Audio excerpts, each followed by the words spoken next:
جی تو پلیز وہ اٹیچمنٹ مجھے بھی بھیج دیں یا میں بھی دیکھتا ہوں کہاں پہ ہیں وہ والے، تاکہ میں بھی ساتھ ساتھ کھول لوں ان جی کو. جی میں وہی حوالے بھی ڈھونڈنے لگا ہوں. اور اسی سلسلے میں مزید چند حوالہ جات ہیں. میرا خیال تھا کہ میں جو پہلے سے تیار شدہ ہیں ان پہ پروگرام ختم کر دوں گا، صحیح. لیکن کیونکہ میں حسب عادت پچھلے دنوں بھی کچھ پڑھتا رہا ہوں، تو مزید کچھ حوالہ جات جو ہیں اگر آج گنجائش ہوئی تو آج، نہیں تو کل انشاءاللہ، اور باقی جو ہے کل یا پرسوں کے پروگرام میں وہ ہم پیش کر دیں. جی جی انشاءاللہ. یہ حکیم الاثر والا حوالہ ہم نے پیش کیا تھا. اسلام اور سیاست کتاب کا نام تھا، جو لاسٹ ہم نے میرا شروع کی تھی. تو یہ آپ چیک کریں ٹیلی گرام پر کہ یہی ہے جو نیکسٹ ہم نے پیش کرنی ہے، اسلام اور سیاست، حکیم الاثر. حکیم الاثر سے شروع کرنی ہے پھر. جی اسلام اور سیاست جو ہے نا، اس کتاب سے ہم شروع کرتے ہیں آج. اچھا جی. یہ اسلام اور سیاست جو ہے وہ کتاب کھل گئی ہے. آپ ذرا پڑھیں، میں دیکھتا ہوں یوٹیوب پر اسٹریم میں کوئی مسئلہ ہے، میں اس کو چیک کرتا ہوں. تب تک آپ یہ حوالہ پیش کریں، پھر میں آتا ہوں آپ کے ساتھ. ہلو. جی بس میں ایک منٹ کھول لوں یہ. کوئی مسئلہ نہیں، کوئی مسئلہ نہیں، آپ کریں. وہ میرا خیال ہے کہ یوٹیوب پر کوئی مسئلہ ہوا ہے، وہ میں چیک کر لوں. ٹھیک ہے آپ چیک کریں، میں جب تک یہ پڑھ دیتا ہوں جی جی والا، بالکل بالکل. کوئی مسئلہ نہیں. یہ کتاب کا نام ہے اسلام اور سیاست، اور یہ لکھی گئی ہے مجموعہ افادات حکیم بالکل الامت بالکل. مجدد ملت دیوبندی ہے، مولانا اشرف علی تھانوی صاحب کی. اور جی یہ تالیفات اشرفی ہے، یہاں سے چھپی ہوئی ہے. یہ سارے دیکھ لیں گے، تفصیل میں خل بتانے کی ضرورت نہیں ہے. اب یہ صفحہ نمبر 141 پہ لکھتے ہیں کہ جہاد کی بنیادی شرائط. یہ ہے وہ اصل بات جو عام طور پہ یہ آج کل بیان نہیں کرتے، لیکن اپنی کتابوں میں انہوں نے اس کا ذکر بھی کیا ہوا، اور جب یہ فتوے دیتے ہیں تو پھر اس کا ذکر ضرور کرتے ہیں. کہتے ہیں کہ جہاد کے لیے مرکز ضروری ہے، لہذا سخت ضرورت ہے مسلمانوں کا کوئی مرکز قائم ہو. نمبر 2 پہ کہتے ہیں کہ دوسری چیز یہ ہے کہ کوئی امیر المومنین ہو، خواہ وقتی ہی ہو، جس کو امیر المومنین بنایا جائے، اور اس کے اندر 3 صفات ہوں.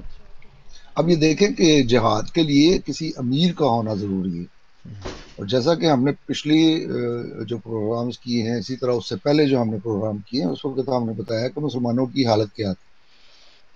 خود انہوں نے ایک دوسرے کے خلاف کفر کے فتوے دیے ہوئے تھے.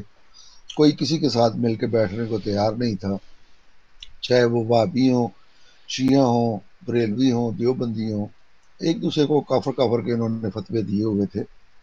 اور یہاں تک کہ بات جو ہے وہ مار کٹائی تک، حتیٰ کہ یہاں تک ہے کہ اگر کوئی وہابی کسی مسجد میں، یعنی کہ سنی بریلوی مسجد میں چلا جائے، تو وہ باقاعدہ اس مسجد کو دھویا کرتے تھے. اسی طرح ان کے فتوے تھے، اخراج الوہابین مسجد، مساجد سے وہابیوں کا اخراج وغیرہ. اسی طرح شیعہ سنی فسادات جو ہے وہ اس سے پہلے ہوتے تھے. تو کوئی ایک امیر تو تھا نہیں جس کے ماتحت ہو کے یہ جہاد جو ہے وہ کیا جاتا، یعنی کہ جو جہاد کی بنیادی شرط ہے وہی نہیں پائی جاتی. اسی طرح شیعہ فرقہ جو ہے ان کا بھی ہے کہ جب تک امام غائب ان کا موجود نہ ہو، اس وقت تک ان پہ جہاد جو ہے وہ فرض نہیں ہے. لہٰذا وہ تو سرے سے ہی اس مسئلے سے نکل جاتے ہیں باہر.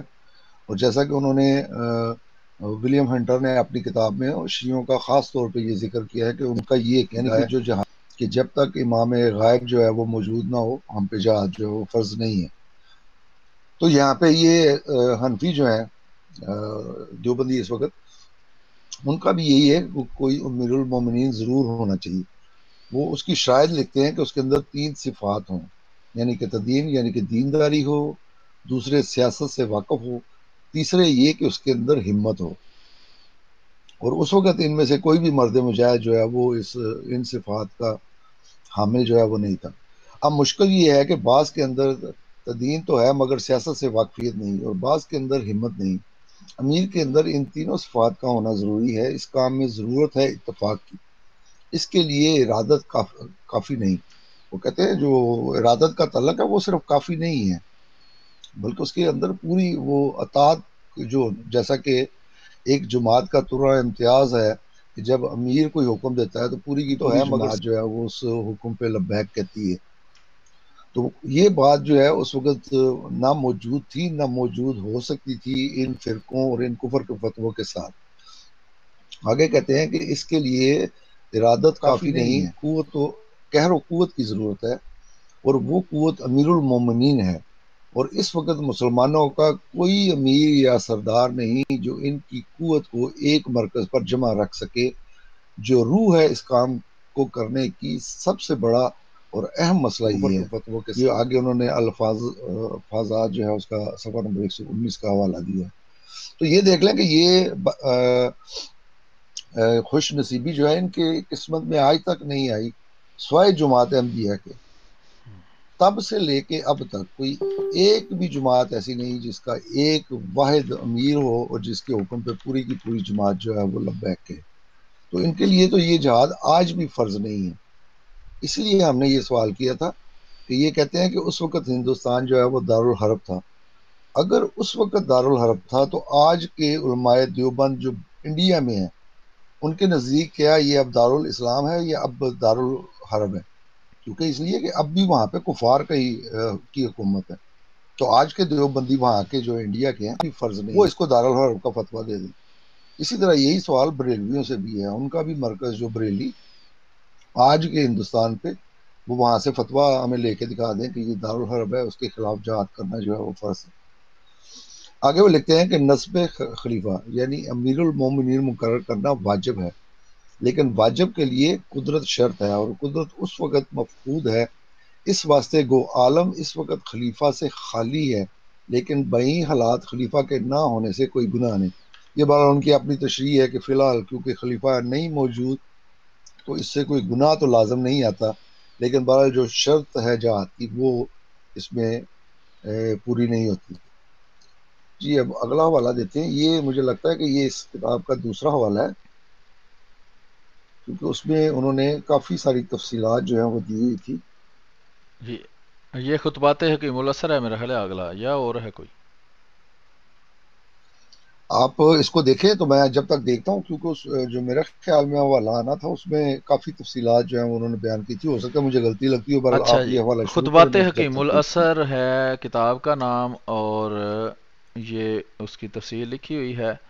یہ اس کے ایڈیشن وغیرہ والا پیج ہے. اس میں صفحہ نمبر 263 جو ہے اس کے اوپر نشان تو لگا ہوا ہے، دیکھتے ہیں.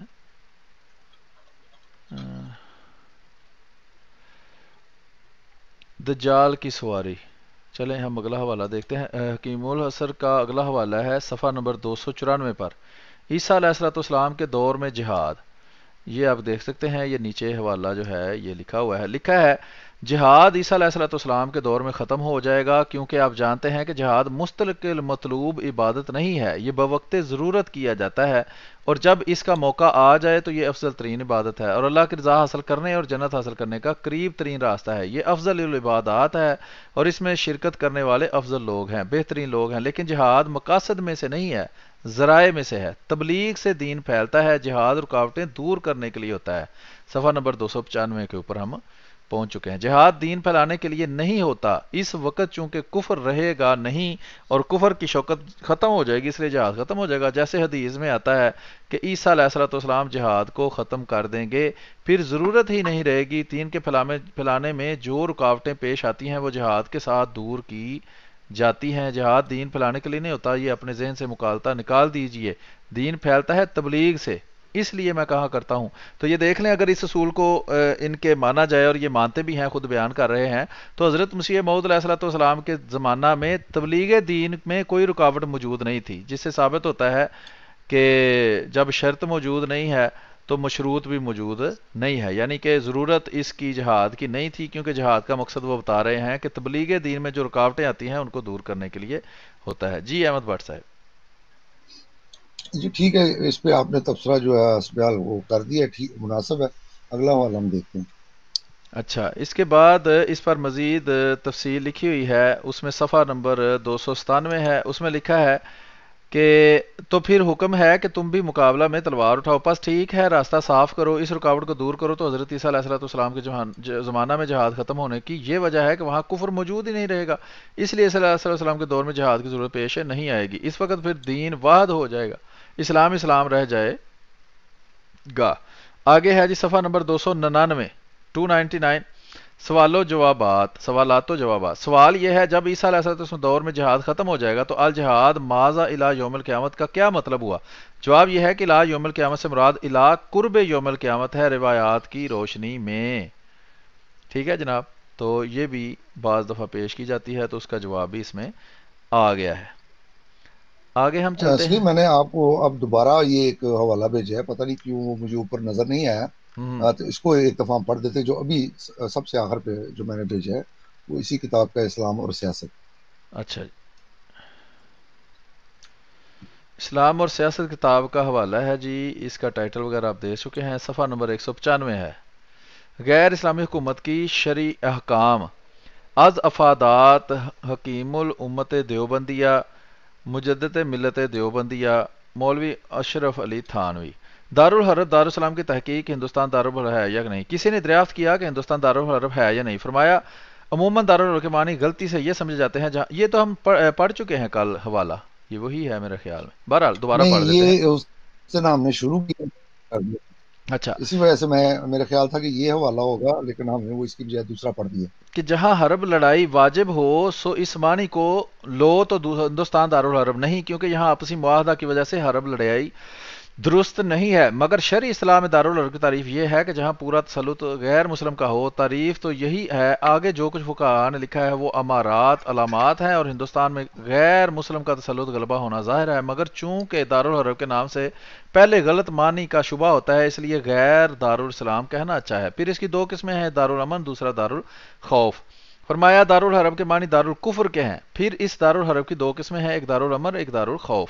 دارالامن میں بہت سے احکام دارالاسلام کی طرح ہوتے ہیں، سو ہندوستان دارالحرب ہے لیکن ہے دارالامن، اس لیے زیادہ تر معاملات میں یہاں دارالاسلام ہی کے احکام پر عمل درآمد ہوگا۔ الافاظات الیومیہ صفحہ 181 جلد نمبر 8۔ ٹھیک ہے ہاں جی، جی محترم، اس میں دیکھیں کہ انہوں نے بڑی وضاحت کے ساتھ یہاں پہ اس شبے کا ازالہ کیا ہے۔ وہ کہتے ہیں کہ عام طور پہ جب دارالحرب کہا جاتا ہے تو اس سے لوگ یہ سمجھتے ہیں کہ اب جہاد فرض ہو گیا، یا جہاد کریں یا ہجرت کریں، تو کہتے ہیں کہ ان معنوں میں یہ دارالحرب نہیں ہے۔ اور میں اس کی بار بار وضاحت کر چکا ہوں کہ جو علماء کے فتوے یہ دارالحرب کے پیش کرتے ہیں وہ سود کے مسئلے کی وجہ سے تھے، یا جمعہ جو ہے وہ فرض ہے یا نہیں، زور پڑی جائے گی یا جمعہ پڑھا جائے گا، اس طرح کے مسائل جو تھے اس وجہ سے بعض لوگوں نے اس کو دارالحرب کہا ہے۔ تو کیونکہ وہ غلطی پیدا ہوتی تھی بعض ذہنوں میں اور ہوئی بھی، اس وجہ سے وہ اس کی تفصیلاً وضاحت کر رہے ہیں کہ یہ دارالحرب ان معنوں میں نہیں ہے کہ جہاد فرض ہو جائے یا ہجرت فرض ہو جائے، بلکہ یہ ان معنوں میں ہے۔ ورنہ اصل میں اس کا جو حکم ہے ہندوستان کا، اس وقت دارالامن بھی تھا اور اس کو دارالاسلام بھی انہوں نے کہا ہے۔ تو جب یہ دارالاسلام ان کے بڑے اور جو کہ دیوبندیوں کے مجدد بھی ہیں وہ مانتے ہیں، تو دیوبندی کیسے کہہ سکتے ہیں جی ہمارے کچھ لوگ جو تھے انہوں نے دارالحرب کا فتویٰ دیا؟ محترم وہ فتوے جو ہیں وہ پیش کریں۔ میں پھر بتا دوں کہ یہ عام طور پہ شاہ عبدالعزیز محدث دہلوی کا فتویٰ پیش کرتے ہیں کہ جی انہوں نے دارالحرب کا۔ پہلی بات تو یہ ہے کہ وہ فتویٰ پیش کریں، فتاوی عزیزی اللہ کے فضل سے میں نے پڑھی ہوئی ہے، اس میں بھی سود کے مسئلے پہ انہوں نے دارالحرب کہا ہے۔ نمبر دو، اگر انہوں نے دارالحرب قرار دیا تھا تو بتائیں کہ انہوں نے انگریز کے خلاف کب جہاد کیا، اور اگر جہاد نہیں کیا تو انہوں نے ہجرت کیوں نہیں کی وہاں سے۔ نمبر تین، کہتے ہیں کہ شاہ سید احمد بریلی اور شاہ اسماعیل شہید جو ہیں انہوں نے اسی فتوے کی بنا پر جہاد کیا، تو اسی فتوے کی بنا پر اگر جہاد کرنا تھا تو وہ تو دلی کے رہنے والے تھے، تو دلی پہ انگریزوں کی حکومت تھی، تو وہاں سے وہ چھوڑ کے اپنے گھر کو چھوڑ کے وہاں سے جہاد کا آغاز کرنے کی بجائے وہ سکھوں کے خلاف لڑنے کیوں چلے گئے تھے، اور سکھوں سے بھی زیادہ جا کے انہوں نے مسلمانوں کے خلاف لڑائیاں کیوں لڑی؟ جیسا کہ ہم نے پچھلے والوں میں دکھایا ہے کہ دورانی تھے، ان کے خلاف انہوں نے لڑائیاں لڑی، کیونکہ ان کے ساتھ جو جا کے انہوں نے زیادتیاں کی، جو ان کی عورتوں سے زبردست بچیوں سے زبردستی شادیاں کی، اس وجہ سے وہ دورانی بھی ان کے خلاف ہو گئے تھے، اور زیادہ تر لڑائی جو ان کی مسلمانوں کے خلاف ہوئی ہے۔ انشاءاللہ کبھی وہ وقت آئے گا تو اس کی بھی تفصیلات بتائیں گے کہ وہ اصل میں جہاد کیا تھا. بہرحال ہمارا سوال یہ ہے کہ اگر وہ فتویٰ دارالحرب تک کا تھا تو خود شاہ عبد العزیز جو ہیں انہوں نے جہاد نہیں کیا نہ ہجرت کی. ان کے ماننے والے، اگر ان کے ماننے والے سمجھا بھی جائے ان کو، حالانکہ شاہ اسماعیل کا اور شاہ عبد العزیز کا اختلاف تھا. انہوں نے کہا تھا کہ شاہ عبد العزیز اب اتنا بڑا عالم ہو گیا، یہ ان کے الفاظ ہیں اس سے ملتے جلتے، کہ وہ اسلام کی غلط تشریحات کرتے ہیں، ان کو تو یہ اتنی سی بات جو ہے وہ بھی سمجھ نہیں آئی. لیکن اگر چلے مان لیا کہ ان کے فتوے کے مطابق انہوں نے جہاد کرنا تھا تو دلی سے جہاد کا آغاز کرتے، نہ کہ انگریزوں کی مدد سے سکھوں کے خلاف جہاد کرتے، اور وہ بھی سکھوں سے کم مسلمانوں سے زیادہ انہوں نے جہاد کیا. جی محترم، اب اگلا جو سفر نمبر 196 پہ وہ ہم کرتے ہیں. لکھا ہے ہندوستانی غیر مسلم ذمی ہے یا حربی؟ سوال تو یہی ہے. ترجمہ جواب کا یہ ہے کہ ہندوستانی کفار نہ تو ذمی ہے کیونکہ کسی مسلمان والی کی ماتحتی میں نہیں، اور نہ ہی حربی ہیں جیسا کہ ظاہر ہے، بلکہ ایسے حربی ہیں جن سے مصالحت ہے اور امن و امان سے رہنا چاہتے ہیں، اور ان کے اکثر احکام ذمیوں کی طرح ہیں. مسئلہ اہل عرب یعنی لڑنے مرنے والے حربی غیر مسلم کے اموال کا احراق یا فساد و قطع اشجار وغیرہ، یعنی ان کے جان و مال کو تباہ اور برباد کرنا، جلانا، کاٹنا جب اس میں مسلط ہو جائز ہے، قضاء فی الہدایہ وغیرہ وغیرہ. جان و مال کی حفاظت کرنے والی حکومت شکر کی مستحق ہے، اس کے خلاف شورش نہیں کرنی چاہیے. جس وقت حضور صلی اللہ علیہ وسلم مکہ معظمہ سے طائف تشریف لے گئے کہ شاید وہاں کے باشندے مسلمان ہو جائیں اور وہاں تکلیف سے نجات ملے، وہاں کے لوگوں نے آپ کے ساتھ نہایت گستاخانہ سلوک کیا تو آپ بدل ہو کر پھر مکہ معظمہ واپس تشریف لے آئے اور مطعم بن عدی کو اطلاع فرمائی کہ اگر مکہ والے مجھے امن دیں تو میں شہر میں رہوں وگرنہ کسی دوسری جگہ چلا جاؤں. اس وقت مطعم بن عدی نے مکہ والوں سے کہا کہ میں محمد صلی اللہ علیہ وسلم کو پناہ دی، خبردار کوئی ان کو ہاتھ نہ لگائے. چنانچہ اس وقت ہجرت مدینہ تک حضرت صلی اللہ علیہ وسلم مطعم بن عدی کی پناہ کی وجہ سے مکہ میں تشریف فرما رہے. ان کی ہمدردی ٹھیک ہے، اتنا ہاں کافی بالکل. ہے. اس میں ایک اور جو اعتراض ہے اس کا بھی جواب آ جاتا ہے کہ جی وہ کہتے ہیں کہ غیر مسلم سے پناہ لے کے تو یہ رہتے ہیں. تو یہ دیکھ لیں کہ خود حضرت صلی اللہ علیہ وسلم جو ہے انہوں نے بھی اس وقت کے قانون کے مطابق جو ہے وہ غیر مسلم سے پناہ لی اور تب وہ دوبارہ مکہ میں داخل ہوئے، ورنہ ان کا داخلہ جو ہے مکہ میں کفار نے منع کر دیا تھا. تو جی اب آگے آ جاتا ہے عملی معاہدہ. ایک صفحہ نمبر 197 ہے. عملی معاہدہ. فرمایا مدت سے میرا خیال ہے کہ کفار سے جیسے باقاعدہ زبانی یا تحریری معاہدہ ہو جاتا ہے تو اس کی پابندی مسلمانوں پر لازم ہو جاتی ہے، اسی طرح بعض اوقات عملی عہد ہو جاتا ہے کہ باہمی طرز معاشرت تعامل سے فریقین ایک دوسرے سے مامون و بے خطر ہوں، باہمی معاملات اور لین دین وغیرہ جاری ہوں. یہ بھی ایک قسم کا عملی عہد ہے، اس کی بھی رعایت کرنا ضروری ہے. اگر کسی وقت ایسے لوگوں پر حملہ کرنا ہے تو پہلے ان کو نبض عہد کے طور پر متربع کر دیا جائے کہ اب ہم سے معمون نہ رہیں، پھر فریقین کو اپنے اپنے فعل کا اختیار ہے، اور اس نبض عہد یعنی متنبع کیے بغیر ایک قسم کا غدر دھوکہ ہے جو شریعت اسلامیہ میں کسی حال میں کسی کافر سے بھی جائز نہیں ہے. ہاں جی محترم، یہاں پہ اب رک جائیں کہ یہ کہہ رہے ہیں کہ ہمارا ان کے ساتھ ایک معاہدہ ہے، ہم اور وہ پتہ نہیں حوالہ گزر گیا ہے یا نہیں، کہ جو معاہدے کی خلاف ورزی کرتا ہے اس کے بارے میں انہوں نے کافی ساری احادیث جو ہے وہ کوٹ کی ہوئی تھی. ہم اس میں انہوں نے صرف ایک حدیث کا ذکر نہیں کیا تھا. یہ میں نہیں کہتا کہ انہوں نے جان بوجھ کے نہیں کیا تھا، وہ اس کے الفاظ جو ہیں وہ بڑے سخت ہیں کہ قیامت والے دن جو معاہدوں کو توڑنے والے ہوں گے ان کے پیچھے ایک جھنڈا لگا ہوگا. اب یہ میں جان بوجھ کے خفیہ الفاظ میں بات کر رہا ہوں، جس نے پڑھنے ہو وہ جا کے اس حدیث میں پڑھ لے کہ جو ایس شکن ہے اس کے کہاں پہ کس جگہ پہ وہ جھنڈا ہے جو ہے وہ لگایا جائے گا.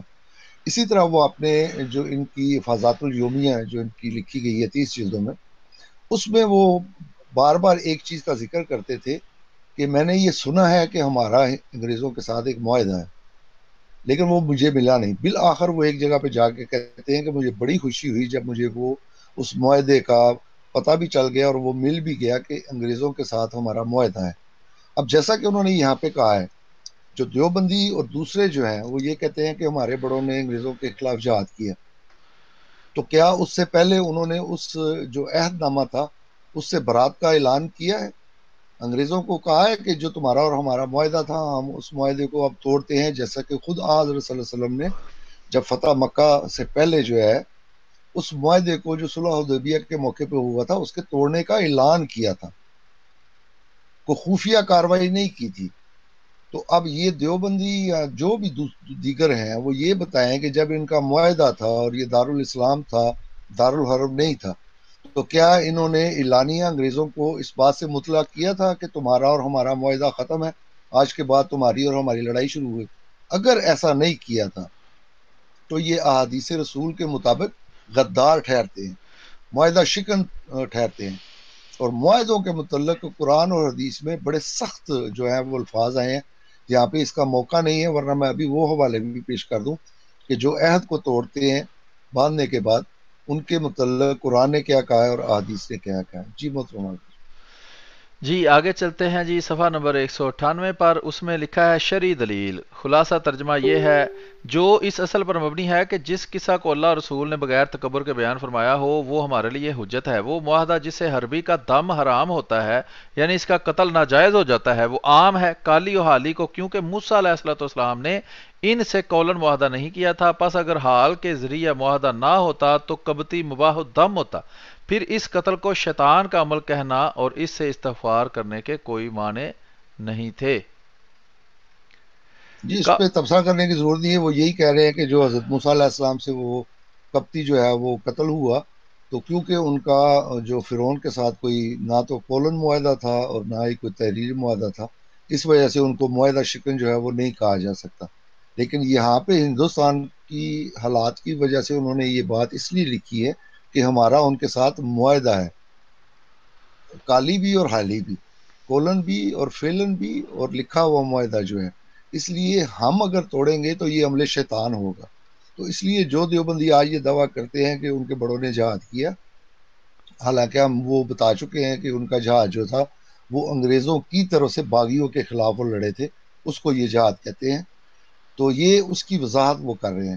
جی آگے پڑھ لیں. کافر حکومت میں رہتے ہوئے کافر حکومت میں رہتے ہوئے معاہدہ کی خلاف ورزی کرنا درست نہیں. اگر کافر حاکم سے معاہدہ ہو جائے تو اس معاہدہ کا پورا کرنا واجب ہے. بقول ہی تعالی وَأَوْفُوا بِالْعَهْدِ، اور وعدوں کو پورا کرو. البتہ اگر شرعی ضرورت اس عہد کے توڑنے کی ہے تو پہلے اس معاہدہ کے ختم کرنے کی اطلاع کر دے. لقولہ تعالی الیہم علی سوائے، ورنہ غدر دھوکہ کا سخت گناہ ہے. لقولہ تعالی ان اللہ لا یحب الخائنین. عہد و پیمان کے خلاف کوئی کام کرنا بھی جائز نہیں. صفحہ نمبر 199 ہے. عہد کے پورا کرنے کی مسلمانوں کے مذہب میں اس قدر تائید ہے کہ شاید کسی دوسرے مذہب میں نہ ہو. قال اللہ تعالی وَأَوْفُوا بِالْعَهْدِ إِنَّ الْعَهْدَ كَانَ مَسْئُولًا، کہ عہد کو پورا کرو کیونکہ عہد کے بارے میں قیامت کے دن پوچھا جائے گا. حضور صلی اللہ علیہ وسلم نے فرمایا، اپنی تمام امت کو فرماتے ہیں کہ جو کسی غیر مذہب سے عہد کر کے اس پر ظلم کرے یا ان کو کوئی عیب لگا دے اور اس کی بلا وجہ توہین کرے یا اس پر زائد مشقت ڈالے یا اس کے مال میں سے کوئی چیز بغیر اس کی رضامندی کے لے لے، تو قیامت کے دن اللہ کے روبرو میں اس سے جھگڑا کروں گا، یعنی اس کے مقابلہ میں حجت کروں گا. رسول کریم صلی اللہ علیہ وسلم نے اپنے نائبوں کو عام تعلیم یہ دی ہوئی تھی کہ لا تغدرو، یعنی عہد کے خلاف نہ کرو، غدر نہ کرو، غداری نہ کرو. صفحہ نمبر 200 ہے. بغیر مسلمان یعنی مسلمان کا ذمہ اور عہد ایک ہے. اگر ایک مسلمان کسی غیر مذہب والے سے معاہدہ کرے گا تو سب مسلمانوں پر اس کا پورا کرنا لازم ہے. اگر کسی مسلمان کے عہد کو جو اس نے کسی کے ساتھ کیا تھا کوئی دوسرا مسلمان توڑنا چاہے تو اس پر اللہ کی اور فرشتوں کی اور آدمیوں کی لعنت ہے. اللہ تعالیٰ اس عہد شکن کی کوئی عبادت، کوئی فرض یا کوئی نفل بھی قبول نہیں کرے گا. اب یہ بتا دیں، یہ دیوبندی جو کہتے ہیں کہ ہمارے بڑوں نے انگریزوں کے خلاف جہاد کیا ہے، باوجود اس کے کہ ان کے ساتھ معاہدہ تھا، جیسا کہ خود ان کے جو مجدد ہیں وہ یہاں پہ ذکر کر رہے ہیں. تو یہ جتنے بھی اب یہ دعویٰ کرتے ہیں تو گویا کہ یہ تمام لعنتوں کے مستحق ہیں جو اللہ نے، اس کے رسول نے اور تمام آدمیوں نے ان پہ ڈالی ہیں. تو اب یہ دیکھ لیں کہ انہوں نے وہ جہاد کا جو ہے وہ رٹ لگانی ہے اور ان لعنتوں کا مستحق ہونا ہے یا اپنے حکیم الامت کی بات ماننی ہے. جی محترم آگے چلتے ہیں. جی آگے ہے. غیر ملکی قوموں کی مدد کرنا جائز نہیں جبکہ وہ ہمارے ملک پر حملہ آور ہوں. اگر کوئی مسلمان یا غیر مسلمان ہمارے حکام کے مقبوضہ ممالک سے خارج ہیں یعنی غیر ملکی، ان ہمارے حکام کے ساتھ مقابلہ لڑائی کرنے اور ان پر حملہ کر کے آئیں تو ہم کو اس قوم کے ساتھ ہونا اور ان کی مدد دینا بھی ہرگز درست نہیں، کیونکہ یہ بھی عہد کے خلاف ہے. جی محترم یہ وہی بات ہے جو پہلے ایک فتوے میں ہم غالباً دکھا چکے ہیں. وہ کہتے ہیں کہ اگر کوئی بھی ہو، چاہے وہ روس ہو، اگر وہ ہندوستان پہ حملہ کرتا ہے اور خواہ وہ جو روم کا سلطنت ہے یعنی کہ مسلمان بادشاہ ہے یا ترکی والے ہیں، اگر وہ بھی ہندوستان پہ حملہ کریں گے تو ہم نے ان کا ساتھ نہیں دینا بلکہ ہم نے اپنی گورنمنٹ کا ساتھ دینا ہے، اس لیے کہ ہمارا ان کے ساتھ عہد ہے۔ تو چاہے کوئی مسلمان بھی ان پہ حملہ کرے تو تب بھی ہمارا یہ فرض ہے کہ ہم اس مسلمان کا ساتھ نہ دیں جو اس پہ حملہ ور ہو۔ اس لیے یہ جو کہتے ہیں کہ فلاں کو چٹھیاں لکھی اور فلاں کو بھیجا اور یہ ریشمی رومال اور دوسرے، یہ سب کے ساتھ غداری کے زمرے میں آتے ہیں، اور بقول ان کے انہوں نے جو قرآن کی آیت پیش کی ہے، اللہ تعالیٰ کی، اللہ کے رسول صلی اللہ علیہ وسلم کی اور تمام مسلمانوں کی لعنت کے مستحق بنتے ہیں یہ لوگ، جن کو یہ آج مجاہدین کہہ کے بتاتے ہیں اور پیش کرتے ہیں کہ دیکھیں جی ہمارے بڑے بڑے جو ہیں انہوں نے انگریزوں کے خلاف جہاد کیا، تو وہ غدار تھے قرآن اور حدیث کے مطابق۔ تو یہ ہے ان کے اسلام کہ اس وقت جب کہ انگریز تھا تو تب ان کا اسلام کچھ اور تھا، تب ان کو قرآن کی آیتیں اور احادیث جو ہیں وہ کون سی یاد آتی تھی، اور اب یہ بڑے فخر سے بتاتے ہیں کہ نہیں اس وقت کا ہمارا اسلام غلط تھا، وہ ہمارے استدلال غلط ہے، آج جو ہے وہ نیا اسلام ہے۔ تو جیسا کہ میں نے پہلے بھی کہا ہے، ان کا اسلام جو ہے وہ صراط کے ساتھ ساتھ چینج ہوتا ہے، جو ہی یہ وہ جو باؤنڈری لائن ہے کراس کرتے ہیں انڈیا جاتے ہیں تو ان کا جہاد کچھ اور ہو جاتا ہے، ان کا اسلام کچھ اور ہو جاتا ہے، اور وہی لوگ جب بارڈر کراس کر کے اس طرف آتے ہیں تو ان کا اسلام اور ان کا جہاد جو ہے وہ کچھ اور ہو جاتا ہے۔ تو یہ ہے ان کا دوغلا پن جو ہم بار بار دکھا رہے ہیں اور انشاءاللہ آئندہ بھی دکھاتے رہیں گے۔ جی محترم۔ جی بالکل، آگے قرآن کریم کی آیت شاید لکھی ہے اور اس میں لکھا ہے، یعنی اگر اہل اسلام مدد چاہیں تو تم سے دین کے مقابلے میں پس تمہارے اوپر مدد کرنا ضروری ہے، مگر اس قوم کے معاملہ میں تمہارے اور تمہارے درمیان عہد ہو چکا ہو، یعنی جب معاہد ہو قوم اسے معاہدہ ہو تو اس کے خلاف مدد نہیں کرنی۔ مطلب یہ یعنی کہ یہ شرعی بیان وہ دے رہے ہیں، شریعت سے دلیل بنا کر دے رہے ہیں، یہ اپنا کوئی خیال ذاتی خیال ظاہر نہیں کر رہے کہ میرے خیال میں یہ ہے، بلکہ اس کو دین بنا کے پیش کر رہے ہیں۔ مطلب یہ کہ اگر کسی مسلمان کا ان لوگوں سے مقابلہ ہو جن سے تم عہد و پیمان کر چکے ہو تو مسلمانوں کا ساتھ مت دو، پس مسلمانوں کو ہر حال میں اپنے عہد کی رعایت کرنی چاہیے، نہ خود مخالفت کریں نہ کسی مخالف کی آنت کریں، اگر اس کے خلاف کریں گے تو سخت گناہ گار اور مستحق کے عذاب ہوں گے۔ بیاض اشرفی فصل غیر مسلم حکومت میں رعایا بن کے رہنے کا حکم۔ مولوی گنگوہی جو دیوبندیوں کے مجدد ہیں اور بہت بڑے عالم ہیں ان کے، نے اپنے ایک فتویٰ میں کہا اور وہ ذیل میں منقول ہے، سوال ہوا کہ یہ ملک ہندوستان جو 100 برس سے زائد مسیحی حکام کے مملوکہ مقبوضہ ہے اور ان کی رعایا میں ہنود وغیرہ مختلف مذاہب کے لوگ آباد ہیں اور ہم لوگ مسلمان بھی زیر حکومت آباد ہیں، تو مسلمانوں کو اس ملک میں حکام کے رعایا بن کر رہنا چاہیے یا نہیں، اور ہم مسلمانوں کو اپنے ان حکام کے ساتھ کیا معاملہ کرنا چاہیے، اور نیز ہندوؤں وغیرہ رعایا کے ساتھ کیا معاملہ کرنا چاہیے۔ جواب دیا ہے دیوبندیوں کے مجدد صاحب نے اس سوال کا جواب دیا ہے، کہتے ہیں کہ چونکہ قدیم سے مذہب اور جملہ مسیحی لوگوں کا قانون یہ ہے کہ کسی کی ملت اور مذہب سے پرخاش اور مخالف نہیں کرتے اور نہ کسی مذہبی آزادی میں دست اندازی کرتے ہیں، اور اپنی رائے کو ہر طرف سے امن امان اور حفاظت میں رکھتے ہیں، لہٰذا مسلمانوں کو یہاں ہندوستان میں جو کہ اہل مسیحی کا مملوک کا مقبوضہ ہے رہنا اور ان کی رعیت بننا درست ہے۔ چنانچہ جب مشرکین مکہ نے مسلمانوں کو تکلیف اور اذیتیں پہنچائیں تو رسول اللہ صلی اللہ علیہ وسلم نے مسلمانوں کو ملک حبشہ میں جو نصارہ کا مقبوضہ تھا بھیج دیا، اور یہ صرف اس وجہ سے ہوا کہ وہ کسی کے مذہب میں دست اندازی نہیں کرتے تھے۔ جی اب محترم یہ جو اعتراض کرتے ہیں کہ دیکھیں جی احمدی جو ہیں وہ جا کے صحیح حکومتوں میں جا کے پناہ لیتے ہیں، ہوں تو یہ ان کے منہ پہ یہ چپیڑ ہے خود حضرت صلی اللہ علیہ وسلم کے حوالے سے کہ انہوں نے بھی جب مسلمانوں کو ہجرت کا حکم دیا ہے تو نصارہ ہی کی طرف حکم دیا ہے، اس کی وجہ انہوں نے بتا دی کہ وہ جو ہے وہ اس طرح اپنے ملک کے باشندوں کو جو شہری آزادی ہیں ان پہ قدر نہیں لگاتے جس طرح کہ پاکستان حکومت نے لگائی ہوئی ہیں یا دیگر اسلامی ممالک جو ہے انہوں نے لگائی ہوئی ہیں۔ اسی طرح اس سے ملتا جلتا والا انشاءاللہ جب ہم اہل حدیثوں کی بات کریں گے تو اس میں بھی وہ اسی بات کا ذکر کرتے ہوئے آپ کو نظر آئیں گے کہ جو آزادیاں ہمیں یہاں پہ ہندوستان میں انگریزوں نے دی ہیں وہ تو اسلامی ممالک میں بھی ہمیں وہ آزادیاں جو ہیں وہ نہیں دی گئی۔ جی محترم آگے پڑھتے ہیں۔ غیر مسلم حکومت میں رہنے اور ہجرت کرنے کا شرعی حکم، صفحہ نمبر 202 پر اس کا جواب ہے سوال کا کہ زید کا کے کلام کا حاصل یہ ہے کہ جو اہل اسلام کفار کی حکومت میں رہتے ہیں وہ دو مصیبتوں میں سے ایک مصیبت میں مبتلا ہیں، اگر سیاسی محکموں میں مراتب حاصل کریں اور عہدے قبول کریں تو من لم یحکم کی وعید میں داخل ہوں گے، ورنہ دنیا کے واسطے عضو معطل سے بڑھ کر بیکار ثابت ہوں گے، لہٰذا ان پر ہجرت فرض ہے۔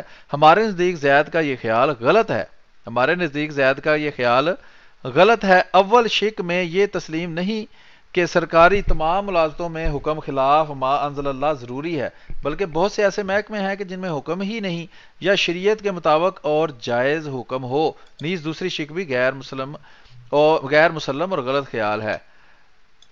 اوکے، تفصیل اس اجمال کی یہ ہے کہ مراتب یعنی عہدے حاصل نہ کرنے کی صورت میں عضو معطل اور بیکار ہونے سے اگر دنیاوی اعتبار سے مراد ہے، ظاہر ہے کہ غلط ہے، کیونکہ تجارت، زراعت، حرفت اور دنیاوی کاروبار کر سکتے ہیں، اور اگر دینی اعتبار سے مراد ہے تو غلط ہونا بہت ہی زیادہ روشن ہے، جس کے لیے کسی دلیل کی ضرورت ہی نہیں۔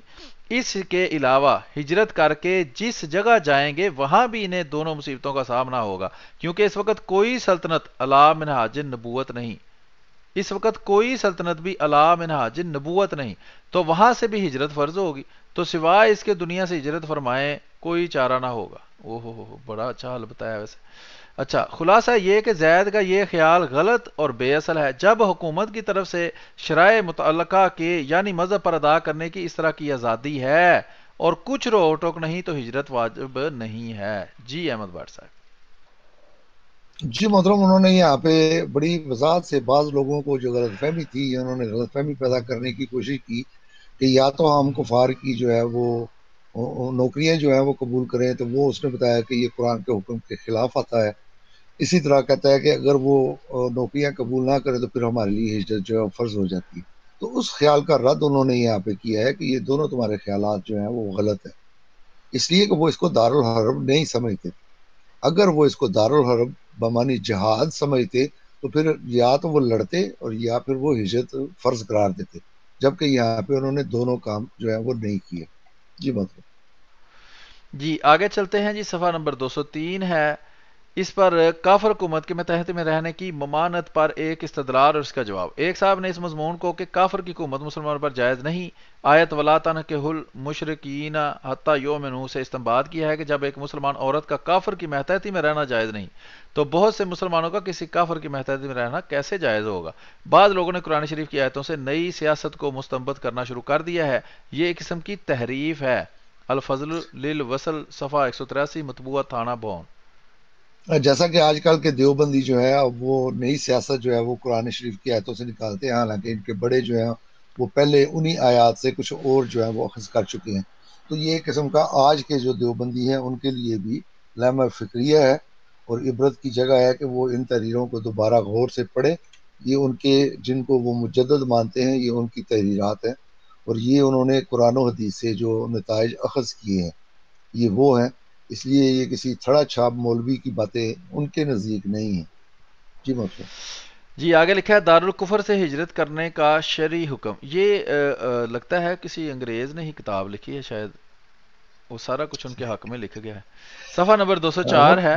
جی محترم اس وقت جیسا کہ میں نے بتایا کہ اس وقت یہ جتنے بھی بڑے بڑے علماء تھے، جیسا کہ اگلی جو اس کی قسطیں آئیں گی اس میں ہم انشاءاللہ اہل حدیثوں کا بھی ذکر کریں گے، بریلویوں کا بھی کریں گے۔ اس وقت ہم کیونکہ دیوبندیوں کا خاص طور پہ ذکر کر رہے ہیں تو اس لیے ان کے حوالہ جات ہیں۔ اس وقت یہ سارے کے سارے اس حکومت کو اس حکومت کو ایک قسم کا دارالاسلام ہی قرار دیتے تھے، اور جہاد کو جو آج جس کے مبلغ بنے ہوئے ہیں اس کو حرام ہی سمجھتے تھے۔ اسی طرح اس کا ذکر آئے گا مختلف جو ان کے حوالہ جات ہیں ان میں بھی۔ لیکن جب یہ دیکھا ہے انہوں نے کہ اب انگریز جو ہے وہ یہاں سے جانے والا ہے، تو پھر انہوں نے ایک دوسرے پہ الزامات لگانے شروع کیے ہیں کہ یہ فلاں انگریز کا ایجنٹ ہے، وہ یہ فلاں انگریز کا ایجنٹ ہے۔ ہر فرقے نے پھر دوسرے فرقے کو انگریز کا ایجنٹ ثابت کرنے کی کوشش کی ہے، اور ان کے بزرگوں کے حوالے دیے ہیں، دیکھیں جی وہ تو اس کو دارالاسلام کہتے تھے، حالانکہ اس وقت اس کو سارے دارالاسلام کہتے تھے۔ جیسا کہ ہم نصرت الابرار کا جو فتویٰ ہے جس پہ بریلویوں کے بھی احمد رضا خان جو ہیں ان کے دستخط بھی ہیں، اور اسی طرح ان کے رشید احمد گنگوئی اور محمود الحسن جو ہے ان کے بھی دستخط ہیں، اور اس کا پہلا سوال ہی انگریز حکومت کے متعلق تھا۔ تو اس وجہ سے یہ ساری جتنی بھی یہ بیماریاں ان کو اب لاحق ہوئی ہیں، کیونکہ یہ اب وہ کہہ لیں کہ سکہ چلتا ہے، یہ نعرہ بکتا ہے، اور یہ مولوی جو ہے یہ وقت کے لحاظ سے دیکھتے ہیں کہ کون سا نعرہ بکتا ہے۔ اس کی میں بے شمار مثالیں یہاں پہ دے سکتا ہوں، پہلے بھی ایک آدھ دو دی ہیں، کہ جب وہاں پہ شریف مکہ تھا سعودی عرب میں، تو اس وقت یہ محمد بن عبد الوہاب کے بارے میں کچھ اور خیالات تھے. جیسے ہی وہ نجدیوں کی حکومت آئی ہے تو پھر انہوں نے اس کو مسلح اور صالح بندہ جو ہے وہ ثابت کرنے کی کوشش کر دی، اور پھر وہ حوالے جو ہیں وہ نکال کے دیکھے جی ہمارے بڑوں نے تو محمد بن عبد الوہاب کو بڑا اچھا کہا ہے. حالانکہ آج بھی ان کی جو عقائد کی متفق علیہ کتاب ہے المحنک، اس میں دیکھ لیں کہ انہوں نے محمد بن شیخ عبد الوہاب جو ہے ان کے بارے میں کیا ذکر کیا ہو. تو یہ دیوبندی خاص طور پہ، دوسرے بھی اس میں شامل ہیں لیکن خاص طور پہ یہ دیوبندی ہے کہ وقت کے لحاظ سے ان کے فتوے جو ہیں وہ چینج ہو جاتے ہیں. ان کی تھیلی میں ہر طرح کا فتویٰ پڑا ہوا ہے، جب ان کو جس چیز فتوے کی ضرورت ہوتی ہے وہ نکال کے پیش کر دیتے ہیں. آج اگر پھر یہاں پہ انگریزوں کی حکومت ہو جائے تو انہوں نے کہنا دیکھو جی ہمارے تو بڑوں نے تمہاری حکومت کو ویلکم کہا ہوا ہے، اس کو اسلامی حکومت ہی قرار دیا ہوا ہے. جیسے ہی وہ پھر جائیں گے تو پھر یہ انہوں نے دوسرے جہات کے فتوے. تو یہ وتیرہ ہے ان کا، یہ ان کا دوغلا پن ہے، یہ آج سے نہیں ہے، جب سے یہ دیوبند بنا ہے. عام طور پہ یہ شیعوں کو تقیہ کا تانا دیتے ہیں. یہ صحیح بات ہے کہ شیعوں میں تقیہ جو ہے وہ پایا جاتا ہے، میں اس کا انکار نہیں کر رہا، لیکن اس سے زیادہ تقیہ جو ہے یہ دیوبندی خود کرتے ہیں. اور اگر میں وہ فولڈر کھول لوں دیوبندی ورسز دیوبندی، تو وہ ایک لائن لگ جائے گی، ہمیں اس کے 10-15 پروگرام کرنے پڑ جائیں گے. اتنے فتوے ان کے خود آپس میں خلاف ہیں، لیکن اس سے فائدہ یہ اس طرح اٹھاتے ہیں کہ جس وقت جس فتوے کی ضرورت ہوتی ہے وہ نکال کے پیش کرتے ہیں، دیکھیں جی ہمارے بڑوں نے تو یہ فتویٰ دیا. جی محترم. جی آگے چلتے ہیں جی، صفحہ نمبر 204 پر لکھا ہے تم پر ہجرت کر جانا لازم ہے اور کفار کے درمیان نہ رہو، کیونکہ ان میں دین اسلام کی اہانت ہے، اور کسی کافر کی ماتحتی میں رہنے سے اپنے آپ کو بچاؤ، اور یقین کر لو کہ کفار کے درمیان رہنے والا شخص جو کہ باوجود یہ کہ ہجرت کرنے پر قادر ہو، ایسے شخص کے لیے اسلام میں کوئی حصہ نہیں، کیونکہ حضور صلی اللہ علیہ وسلم نے اس سے برات ظاہر فرمائی ہے، اور فرمایا آپ نے کہ میں ایسے مسلمان سے بیزار ہوں جو مشرکین کے درمیان رہے. ایسے شخص کے کلمہ اسلام کا اعتبار نہیں. اس وصیت نامہ میں لاحظ لہو فی الاسلام اور حدیث شریف انا بری من المسلم اور لفظ فما اتبر لہو کلمت الاسلام وغیرہ کو دیکھ کر دل میں سخت خلجان ہے، براہ مہربانی مطابقت دیں. یعنی کہ جواب اس نے پوچھا ہے، فتویٰ پوچھا ہے، لکھا ہے کسی غیر مجتہد کا قول دوسرے پر حجت ہی نہیں ہو سکتا. ماشاء اللہ. اور نصوص اس دعویٰ میں بعض قطعی الثبوت نہیں اور بعض قطعی الدلالت نہیں. ماشاء اللہ. یعنی جی کہ محترم، یہ وہ بات بھی آ گئی جو آپ بار بار ان سے وہ کرتے ہیں کہ کوئی بھی جو ہے بات کرنے کے لیے نص قطعی ہونی چاہیے، قطعی الدلالت اور قطعی الثبوت ہونی چاہیے چیز. ہم تو یہ اس کی وضاحت کر رہے ہیں کہ یہ جو تم آیتیں پیش کر کے یہ استدلال کر رہے ہو یا احادیث پیش کر کے، تو یہ اس قول میں قطعی الدلالت نہیں ہے، قطعی ثبوت بھی نہیں ہے، اور نص کے بھی خلاف ہے. یہ یہاں پہ پھر انہوں نے اس کا رد جو ہے وہ نص سے کیا ہے. جیسے جب یہ حدیث پیش کرتے ہیں تو ہم یہ کہتے ہیں کہ یہ قرآن کی فلاں نص کے خلاف ہے، تو اس وقت کہتے ہیں جی قرآن کو چھوڑو، یہ حدیث ہے جو ہم نے پیش کی ہے یہ حجت ہے. ہم تو اس وقت ان کے لیے وہ حدیثیں حجت ہو جاتی ہیں، لیکن جب اپنی باری آتی ہے تو پھر یہ اس کو نص کے خلاف کہہ کے تو ان حدیث کو بھی رد کر دیتے ہیں، کیونکہ اس میں یہ لکھا ہوا ہے کہ مشرقین کے درمیان جو رہے گا، اللہ کے رسول صلی اللہ علیہ وسلم نے اس سے اپنی برات کا اظہار کیا ہے. اور یہ فتویٰ پھر اب جتنے بھی مسلمان اس وقت غیر اسلامی ممالک میں رہتے ہیں ان سب پہ صادر آتا ہے. تو اس کی وجہ سے پھر ان کو تعویل کرنی پڑی ہے، اور دوسرا کوئی تعویل کرے تو کہتے ہیں کہ دیکھیں جی آپ لوگ تو تعویلیں کرتے ہو. جی محترم آپ. جی آگے چلتے ہیں. آگے لکھا ہے جی، اور اگر اس حکم میں اطلاق ہوتا تو اچھا، اس لیے دوسروں کا یعنی ہجرت نہ کرنے والے بزرگان دین کا قول یا فعل نص کے بھی خلاف نہیں. اور اگر اس حکم میں اطلاق ہوتا تو حضرت صحابہ کو حبشہ ہجرت کر جانے کی اجازت نہ دی جاتی، جہاں کے حاکم مذہب عیسائی سے تھے. بار بار اس کا ذکر کرتے ہیں، تو بہرحال اچھی بات ہے. صفحہ نمبر 205 ہے ہجرت کرنے کا حکم. لکھا ہے ابتدائی اسلام میں ہجرت فرض تھی، اور فرضیت کے ساتھ وہ ظاہراً لازمی شعار اور ثبوت اسلام کے لیے موقوف علیہ بھی تھی، لیکن حالت عذر میں اس کی فرضیت اور شعاریت ساقط ہو جاتی تھی، جیسا کہ تلفظ بالشہادتین یعنی کلمہ طیبہ کی اب بھی یہی شان ہے، اور عہد نبوی میں صحابہ کے اقوال سے نماز کی یہی شان معلوم ہوتی ہے، اور اس شعار ہونے کی وجہ سے اس سے بلا عذر رجوع کرنا ارتداد کی علامت ہے. یعنی ہجرت کے مشروعیت اس وقت ہے جبکہ زمین میں ایسی جگہ پائی جاتی ہو کہ جہاں ہجرت کرنا ممکن ہو. بیان القرآن سورہ نساء آیا ومن یہاجر فی سبیل اللہ ہے اب اس کا الی آخری آخر. جو ہم صفحہ نمبر 206 والا پڑھ دیتے ہیں، اور یہ آج کے دیوبندی جو بھاگ بھاگ کے حکومت کے پاس جاتے ہیں، جی ایم ڈیوں کے خلاف یہ قانون پاس کر دیں، ایم ڈیوں کے خلاف یہ کر دیں، یہ ان کے منہ پہ آہا. ان کے مجدد کی طرف سے ایک چھپے ہیں۔ اور 1974 مذہبی کی امور میں کاروائی پر بھی، حکومت کو دخل دینے کا حق نہیں، 1974 کی کاروائی پر بھی. اس پہ بھی، اور آج بھی جو مطالبے بار بار یہ حکومت سے کرتے ہیں کہ ہاں جی قادیانیوں کے خلاف یہ قانون پاس کر دیں اور ان کے خلاف یہ کر دیں، تو یہ ان کے منہ پہ ان کے اپنے مجدد کی ایک زناٹے دار چپیڑ جو ہے وہ ذرا ملاحظہ کر لیں۔ جی، صفحہ نمبر 206 ہے جی. مذہبی امور میں حکومت کو دخل دینے کا کوئی حق نہیں ہے. فرمایا کہ وقف بھی چونکہ ایک مذہبی رکن ہے اس لیے گورنمنٹ کی مداخلت اس میں جائز نہیں، جیسا کہ نماز، روزہ، زکوٰۃ وغیرہ میں مداخلت جائز نہیں، اسی طرح نکاح و طلاق میں بھی یہی حکم ہے. تو یہ انہوں نے ایک عمومی اصول بیان کر دیا ہے، وہ کہتے ہیں کہ حکومت کو مذہبی معاملات میں دخل دینے کا کوئی اختیار جو ہے وہ حاصل نہیں ہے۔ تو اس لیے اب یہ سارے جو دیوبندی ہیں وہ حکومت سے اب یہ یا تو مطالبہ کریں کہ ہمارے مجدد نے یہ بات کی ہے، لہٰذا احمدیوں کے خلاف جو ہے تم نے قانون بنا کے تو مذہبی امور میں دخل اندازی دی ہے۔ جی محترم، اب اگلا حوالہ جو ہے وہ ہم پڑھ لیتے ہیں۔ جی بالکل، یہ حوالہ جو ہے سفان قاسمی کا میرا خیال ہے اگلا حوالہ ہے. جو بھی ہے ترتیب میں نے نہیں دیکھی، اب وہ وہاں سے ہم شروع کر لیتے ہیں۔ جی جی، یہ سفان قاسمی ہے. یہ ہے جی سیرت امام الکبیر شمس الاسلام مولوی محمد قاسم نانوتوی، جلد نمبر 2 ہے. یہ اتنے لمبے القاب لگائے ہیں لیکن ختم نبوت پہ ان کی بات ماننے کو یہ تیار نہیں ہے اور نہ ہی کسی کو بتانے کے لیے. صفحہ نمبر 90 ہے جی. لکھا ہے حضرت نانوتوی دہلی سے دیوبند چلے آئے اور فرمایا کہ مجھ سے ان کی انگریزوں کی شوکت نہیں دیکھی جاتی، اس لیے دہلی سے دیوبند چلا آیا کہ نہ دیکھوں گا نہ کوفت ہوگی. آگے لکھا ہے نیز فرمایا کہ الحمدللہ اتنی طاقت تو ہے کہ سارا دربار درہم برہم کر دوں مگر سنبھالنے والا نظر نہیں آتے، اس لیے دہلی چھوڑ کر چلا آیا کہ نہ ان کا کرو فر دیکھوں گا نہ کوفت و سوخت ہوگی. ہاں جی، یہ محترم یہ عام طور پر میں نے وہ لمبی لمبی چھوڑنے والے جو ہیں عنوانات ان کے نیچے رکھا ہوتا ہے، جیسا کہ ہم نے پہلے بھی ایک حوالہ پیش کیا تھا۔ وہ کہتے ہیں کہ ان کی روحانی طاقت اتنی بڑی ہوئی ہے کہ وہ اگر چاہیں تو ہندوستان سے انگریزوں کو وہ نکال دیں، لیکن کیونکہ شریعت کا حکم نہیں ہے تو اس وجہ سے وہ یہ کام نہیں کرتے۔ یہاں پہ بھی انہوں نے کچھ ویسا ہی دعویٰ کیا ہے کہ اگر یہ چاہتے تو درم برم کر دیتے، حالانکہ اگلے جو حوالے آئیں گے دلی کو آباد کرنے والے بھی ان کے ہی بڑے بزرگان تھے، ہاں تو انشاءاللہ جب وہ حوالہ آئے گا تو پھر ہم اس پہ بات کریں گے۔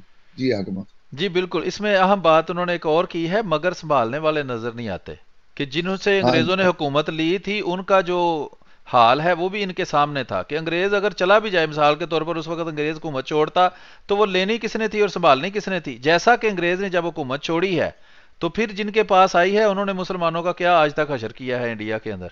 بہرحال آگے چلتے ہیں جی. یہ والا حوالہ ہو گیا. تو اس کے بعد ہے حقیقت گلزار صابری. تو اس کے لکھنے والے ہیں جی مخدوم زمن شاہ محمد حسین صابری چشتی وغیرہ وغیرہ وغیرہ. تو اس کے صفحہ نمبر 627 پر کچھ لکھا ہے، وہ ہم دیکھتے ہیں کیا ہے. لکھا ہے جی حضرت سید عالم صلی اللہ علیہ وسلم سے منگا لیا لیکن اس کو جاری نہیں کیا. کیا اس واسطے جاری نہیں کیا؟ اس واسطے کہ حضرت میاں غلام شاہ کو باطن سے علم ہو گیا تھا کہ بادشاہ اس خاندان سے نکل کر قوم فرنگ کو عطا ہو چکی ہے. یہ ان کو پہلے ہی علم ہو چکا تھا، غیب کا علم پتہ نہیں کیسے ہوتا تھا جی، وہی تو بندہ ہے پتہ نہیں کیسے. بارہ صرف نام اور عزت چندے باقی رہی ہے کیونکہ اس خاندان میں فسق و فجور کثرت تھا جی. یہ وہ ہے جی عظیم و شان مسلمان جن سے انگریزوں نے حکومت چھینی تھی. وہ آپ کے جو باطن پڑھنے والے بزرگ ہیں نا وہ کہتے ہیں جی اس خاندان میں فسق و فجور بکثرت ہوتا ہے جو موجب تباہی اس قوم کا ہے. 7 مہینے 15 دن کے عرصہ میں جب فسق و فجور کی زیادہ کثرت ہوئی تو 1222 ہجری میں یہ دیکھ کر حضرت نعمت اللہ صاحب سردار انفیہ عجم نے بحکم باطن اس بادشاہ کو جدید سے، یہ بھی ہم پڑھ چکے ہیں میرا خیال ہے والا. میں نے ابھی یہ آپ کو لاسٹ جو بھیجا ہے نا، ہاں ہاں یہ پڑھ دیں اور اس کے بعد پھر ہم جو سیکنڈ لاسٹ پہ جب وہ پڑھتے ہیں، پہلے یہ جو بات چل رہی ہے یہاں پہ اسی کی مناسبت سے یہ حوالہ جو ہے ابھی میں نے بھیجا ہے وہ کھولیں۔ جی جی، ایک منٹ میں یہاں لگا لوں نشانی تاکہ یہاں سے ہم پھر اوپر سے بھی شروع کریں۔ اچھا، جی یہ ہے بالکل، جی یہ اچھا کیا بیس بڑے مجھے مسلمان۔ ڈھونڈنے میں مسئلہ ہو رہا ہوں۔ ہاں، 20 بڑے مسلمان، ترتیب ہے جی اس کی عبد الرشید ارشد صاحب کی، صفحہ نمبر ہے اس کا جی 241۔ اس میں لکھا ہے 684 ہے 241 کو نہیں پڑھنا جی، 241 لگا ہوا اس میں۔ یہ 20 بڑے مسلمان میں چلے وہ بھی 241۔ پڑھ دیں، اگر وہ آ گیا تو وہ پڑھ دیں۔ ہاں، اس میں لکھا ہے شیخ الہند۔ اچھا جی، اس کا ایک ہی فقرے پر لگا ہوا ہے کہ خفیہ پولیس اور سی آئی ڈی میں ایسے ایسے لوگ کام کر رہے تھے کہ جن میں شبہ کرنا بھی بے دینی اور کفر سمجھا جا سکتا تھا۔ آگے نہیں۔ یہ اصل میں یہ حوالے کچھ بے ترتیبی ہو گئے ہیں۔ یہ اصل میں جو ہم نے ذکر کیا تھا کہ انہوں نے اس شبے کا اظہار کیا کہ اشرف علی تھانوی جو ہے یہ مخبری کیا کرتا تھا، ہاں تو دبے لفظوں انہوں نے پھر یہ اس بات کا خود دیوبندیوں نے اقرار کیا کہ نہیں، وہ اشرف علی تھانوی ڈائریکٹ تو نہیں تھا، ہاں اس کا بھائی جو ہے وہ سی آئی ڈی میں تھا، تو وہ ہاں شکایتیں کیا کرتا تھا، اشرف علی تھانوی اس کو بتاتا تھا اور وہ جو ہے وہ جا کے مخبری کیا کرتا تھا۔ تو اس وجہ سے یہاں پہ انہوں نے پھر مزید اس پہ اور ایک اور اعتراف کیا ہے، وہ کہتا ہے کہ سی آئی ڈی میں ایسے ایسے لوگ شامل تھے جن پہ شبہ کرنا بھی بے دینی اور کفر سمجھا جاتا ہے۔ تو یہ کوئی چھوٹے موٹے علماء نہیں تھے، یہ یقیناً اس نے نام تو نہیں یہاں پہ لیے، اب یہ دیوبندی بتا دیں کہ وہ ان کے کون سے بڑے علماء تھے جن پہ شبہ کرنا بھی بے دینی اور کفر جو ہے وہ سمجھا جاتا تھا۔ دوبارہ یہ حوالہ جو ہے اس وقت یہاں پہ نہیں پیش کرنا تھا، ہو گیا تو کوئی حرج نہیں۔ اصل حوالہ اسی کتاب کا ہے، صفحہ نمبر 684 پہ، اگر وہ دیکھ لیں آپ، کھول لیں، میں پڑھ دیتا ہوں۔ اس اس میں میں مولانا احمد علی لاہوری ہاں صاحب جو ہے اسی کتاب کا جی جی 20 بڑے مسلمان کا ہی، ہاں ٹھیک یہ کل ہی میں نے سکین تو نہیں کی، تصویریں بنائی ہیں، تو اس وجہ سے وہ صفحہ جو ہے تھوڑا سا ٹیڑھا میڑھا ہے۔ وہ جی جی کہتا ہے کہ حضرت کے ملفوظات، 684 نمبر صفحہ جو ہے اس کا، جی جی وہ لگ اس گیا۔ کے، ہاں جی، اس کے نمبر 2 پہ وہ پہلے تو یہ کہتا ہے کہ لوریو، میں تمام حجت کر رہا ہوں، میں اپنے خدا اور رسول صلی اللہ علیہ وسلم کو بری ذمہ کر رہا ہوں تاکہ آپ لوگ قیامت کو یہ نہ کہیں کہ ہمیں کوئی ڈرانے والا اور سنانے والا نہیں ہے۔ تو یہاں پہ وہ اپنے آپ کو ڈرانے والا اور سنانے والا کہہ رہا ہے، لیکن نمبر 6 پہ جا کے وہ کہتا ہے کہ جب لال قلعے کے سامنے عصمتیں لٹنے لگی تو اللہ تعالیٰ کو غیرت آئی، وہ لاکھوں میل دور سے چوڑے لایا اور تم پر مسلط کر دی۔ تو اوہو، یہ ہے اس وقت کے لال قلعے کی حکومت کی کارگزاریاں، جیسا کہ اس کا ذکر پہلے بھی آ چکا ہے اور آئندہ بھی آئے گا کہ اس وقت یہ حکومت جو ہے وہ صرف لال قلعے تک محدود تھی، اور وہ ہم، بھی انگریزوں کی مرضی سے، بادشاہ کو انہوں نے باقاعدہ پینشن مقرر کی ہوئی تھی اس کی، اور اس کے ان کے حکم کے خلاف وہ کچھ نہیں کر سکتا۔ اس کے باوجود ان کی حالت یہ تھی کہ وہاں پہ وہ اس کو یہ لکھنا پڑا کہ جب لال قلعے کے سامنے عصمتیں لٹنے لگی تو اللہ تعالیٰ کو غیرت آئی اور اللہ کو میل سے چوڑے لایا۔ جی محترم، یہ اگلا احمد علی والا جو ہے، لاہوری دیوبندی بہت مشہور دیوبندی ہے، اس کے بارے میں ہے نا؟ جی بالکل یہ اسی کے بارے میں ہے۔ صحیح ہے، صحیح، تو یہ بھی اس کی نبوت ایک کا اور بھی دعویٰ نہیں ہے کتاب ہے اپنے آپ احمد کو علی کہنا؟ لوری فتنوں کے تعاقب میں، اس کی صحیح وہ بھی مشہور کتاب ہے، احمد علی لوری فتنوں کے تعاقب میں وغیرہ وغیرہ۔ صحیح۔ اچھا، آگے ہے جی اگلا حوالہ، ہم چلتے ہیں جو ابھی ہم نے نشانی لگائی تھی اس پر، کہ صراط المستقیم فتویٰ متفقہ مکرم و محترم علی جناب حکیم الفلان ٹمکان لٹرم پٹرم محمد اشرف علی، یہ کیا ہے جی؟ یہ کسی مخالف نے لکھی ہے اشرف علی؟ عام طور پہ یہ بریلوی جو ہیں وہ اس کو علیحدہ علیحدہ کر کے اشرف علی لکھتے ہیں، ہاں، لیکن دیوبندیوں کی بعض کتابوں میں بھی میں نے دیکھا ہے وہ بھی اس کو اسی طرح ہی لکھتے ہیں۔ یہ وہی لکھا ہے اشرف علی، بہرحال۔ اچھا، جن سے ثابت ہوتا ہے کہ کانگریس کی موجودہ تحریک سول نافرمانی وغیرہ مسلمانوں کی مذہبی اور اقتصادی زندگی کے لیے سخت خطرناک ہے۔ اچھا جی، اور مسلمانوں کی اس میں شرکت شرعن حرام اور ناجائز ہے۔ سبحان اللہ، تو یہ کرنے والے بھی دیوبندی ہوئے تھے؟ جی وہ اس کے بارے میں یہ کہتا ہے کہ گاندھی جو ہے وہ تحریکات پیش کرتا ہے اور ہاں، علماء جو ہیں پھر ان تحریکات کو قرآن و سنت سے یا قرآن و حدیث سے جو ہے وہ ثابت کرتے ہیں۔ صحیح، لیکن وہ ایک بڑا لمبا مضمون ہے۔ اس وقت مجھے اس کی جو افاضات الیومیہ اس کی 20 جلدیں ملی تھی تو میں لے کے آیا تھا، ہاں اور ہاں، اللہ کے فضل سے میں نے اس کا ایک ایک صفحہ ایک ایک لائن جو ہے وہ پڑھی ہوئی ہے۔ اس صحیح، کے بعد تو اب اس کی مزید 10 جلدیں اور بھی آ گئی ہیں۔ تو وہ اس کے علیحدہ سے مجھے نوٹس تیار کرنے پڑیں گے کہ تحریکات جو ہیں وہ کون شروع کرتا تھا اور کس طرح یہ اس کو قرآن و حدیث سے ثابت کیا کرتے تھے، حالانکہ ان سب کے پیچھے گاندھی کا ہاتھ ہوتا تھا، جیسے کہ تحریک خلافت، تحریک ہجرت، یہ کھدڑ کا لباس اور اسی طرح کی دوسری جو تحریکات ہیں وہ سب گاندھی کے اشارے پہ ہوتی تھی۔ جی محترم۔ جی اس کے بعد صفحہ نمبر 42 پہ ہے، لکھا ہے اول تو یہ اہل حل و عقد کی رائے نہیں، بلکہ زمانہ خلافت میں یہ طبع ہو چکا ہے کہ اگر مشترکہ آزادی کے کوئی مسلم سلطنت حملہ کر کے خلاف کرے تو اس کا ساتھ نہ دیں گے، پھر اسباب پر نظر کرنے سے ان کی کثرت ہے کامن بھی اور کیفن بھی، اچھا یعنی کہ تعداد میں بھی زیادہ ہے اور کیفیت میں بھی طاقتور ہیں، اور نیز ان میں باہمی اتحاد و انتظام بھی ہے، اور مسلمانوں میں باہمی تشت و افتراق، یہ خیالات صرف تمنا ہے اور مہم امیدوں سے زائد نظر نہیں آتے، بلکہ اگر خطرہ ہے تو اس کے عکس کا ہے کہ اسی خیال پر انہوں نے مسلمانوں کا اجتماع مقاطعہ کر دیا تو تارے نظر آنے لگیں گے، اور وہ متعدد بار کہہ بھی چکے ہیں کہ ہندوستان اصل میں ہمارا ہے، تم عرب سے آئے ہو، وہاں چلے جاؤ، پھر حکومت میں ان کی اغلبیت ہوگی اور آئین و قواعد بھی نہ رہیں گے، نامعلوم کن مسائل کا سامنا ہوگا، لیکن جب کسی تحریک کا بانی مبانی مشرک ہو اور مسلمان ان کے قدم پر قدم چلیں، یہ دیکھ لیں جی، تحریک کا بانی مبانی مشرک ہو اور مسلمان ان کے قدم پر قدم چلیں، جیسا قانون نمک شکنی، ہاں، اور موجودہ بائیکاٹ کے ان امور میں بانی مبانی مشرقین ہیں، یعنی کہ یہ ہندو اکابر جو تھے ان کی بات ہو رہی ہے، اور اس وقت ابتدائی محرک ہونے میں تو کلام ہی نہیں ہو سکتا، پس یہ شرکت یقیناً شرکت منہیہ اور اطاعت کفار ہے جو ایک منٹ معصیت رک ہے۔ جائیں یہاں پہ سلیم صاحب، جی جی یہ جو 1953 میں انہوں نے فسادات کیے تھے، اس وقت بانی مبانی کون تھا؟ مشرک تھے یا نہیں تھے؟ اس وقت جو ہے وہ بریلوی تھا ایک، جس کو انہوں نے اپنا لیڈر بنایا ہوا تھا۔ تحریک بے شک ایران نے شروع کی تھی، لیکن اس میں لیڈر جو ہے وہ ایک بریلوی تھا جو کہ مشرک ہے۔ اسی طرح جو باقی تحریکات میں بھی انہوں نے اٹھارہ مشرکین سو کو ستاون شامل کی کیا ہے۔ جنگ آزادی جس کو بالکل، کہتے ہیں۔ 1857 کی بھی تحریک جو ہے اس میں بھی، اور یہ جو تحریک ریشمی رومال تھی، جیسا کہ ہم بتا چکے ہیں کہ اگر وہ کامیاب ہو جاتی تو اس کا صدر جو ہے وہ رانا مہندر پرتاپ، جو کہ ایک ہندو تھا اور وہ ہندو ریاست قائم کرنا چاہتا تھا، وہ قائم ہوتی۔ اسی طرح 1857 کا آپ نے ذکر کیا ہے، تو اس میں بھی اگر یہ کامیاب ہو جاتے تو حکومت جو ہے وہ ہندوؤں کی ہوتی، اس لیے کہ اکثریت ان کی تھی۔ اور یہاں پہ یہ وہ اسی کا ذکر کر رہا ہے کہ اگر یہ تھوڑا سا صفحہ پیچھے کرے تاکہ مجھے بھی ترین نظر آئے، میں نے کھولا نہیں، تھوڑا سا نیچے کرے اس صفحے کو سلیم صاحب، جی جی اسی صفحے کو تھوڑا سا نیچے کریں۔ یہ یہاں پہ جو کہتا ہے نا، ہاں اس کو تھوڑا سا بڑا کر دے، جو اوپر والی ہے نا جہاں پہ سر نشان لگا ہوا، ہاں جی ہاں جی یہ والا، تاکہ میں بھی دیکھ سکوں اس کو تھوڑا سا۔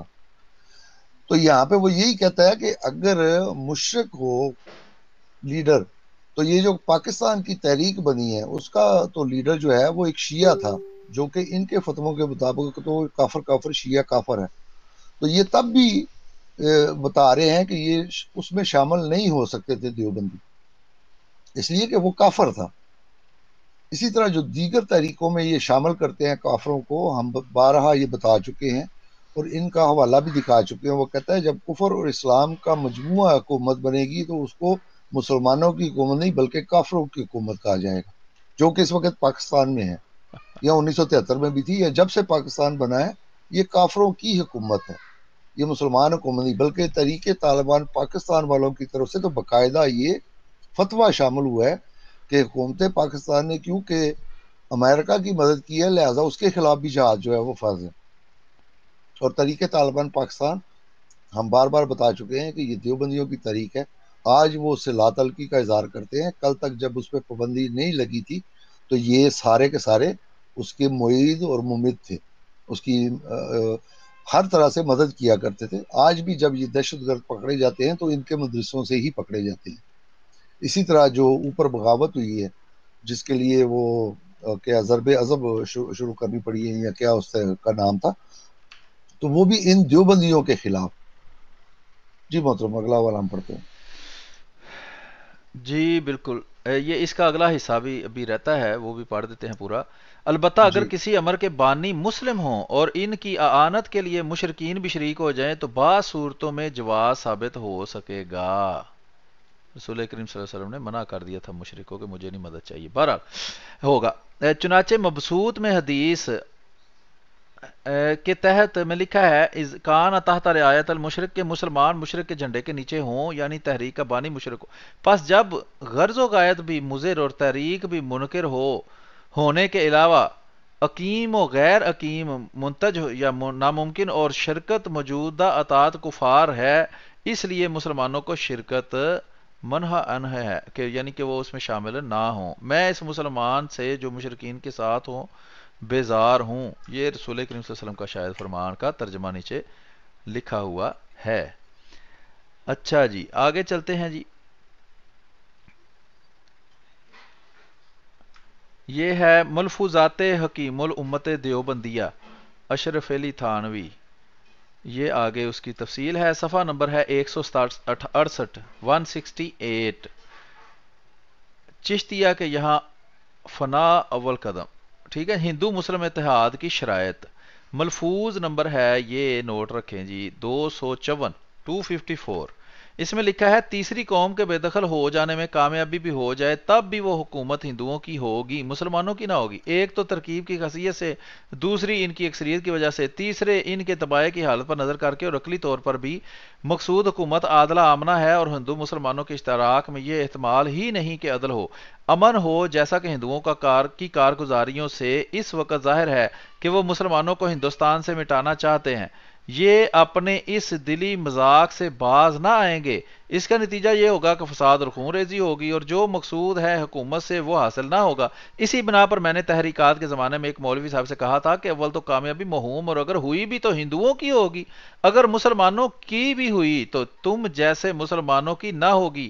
غور کرو کہ وہ کامیاب کس قسم کے مسلمان ہوں گے، بد دین، ملحد، فرعون، حامان، پھر دیکھنا تمہاری کیا گت بنتی ہے.